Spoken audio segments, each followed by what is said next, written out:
Telangana budget పై మాజీ మంత్రి హరీష్ రావు తీవ్ర విమర్శలు గుప్పించారు. ముఖ్యమంత్రి రేవంత్ రెడ్డి ప్రభుత్వం ప్రవేశపెట్టిన బడ్జెట్ ప్రజలకు మేలు చేసేలా కాకుండా పూర్తిగా అబద్ధాలతో నిండిన బడ్జెట్ గా ఆయన అభివర్ణించారు. అసెంబ్లీలో బట్టి విక్రమార్క ప్రసంగాన్ని విమర్శిస్తూ అది బడ్జెట్ ప్రసంగంలా కాకుండా రాజకీయ ప్రసంగంలా మారిపోయిందని అన్నారు. హరీష్ రావు ప్రకారం బడ్జెట్ లో పేర్కొన్న అనేక విషయాలు నిజాలకు విరుద్ధంగా ఉన్నాయని అన్నారు.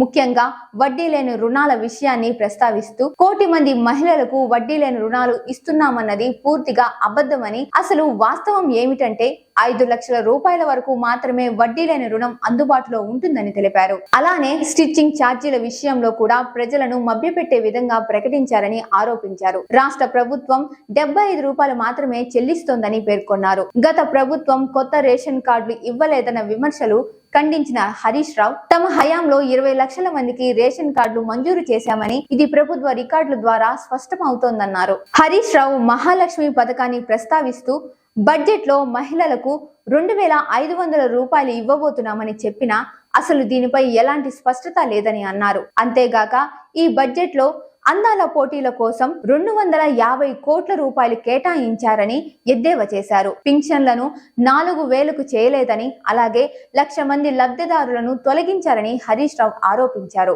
అదే విధంగా ప్రభుత్వం రైతులకు పూర్తిగా రుణమాఫీ చేశామని చెప్పినా వాస్తవానికి ఎక్కడా అమలు చేయలేదని తెలిపారు. హరీష్ రావు రాష్ట్ర ఆర్థిక పరిస్థితిని ప్రస్తావిస్తూ రాష్ట్ర స్థూల ఉత్పత్తి తగ్గిపోయిందని, ప్రభుత్వం దివాలా తీసినట్టుగా ఉందని విమర్శించారు.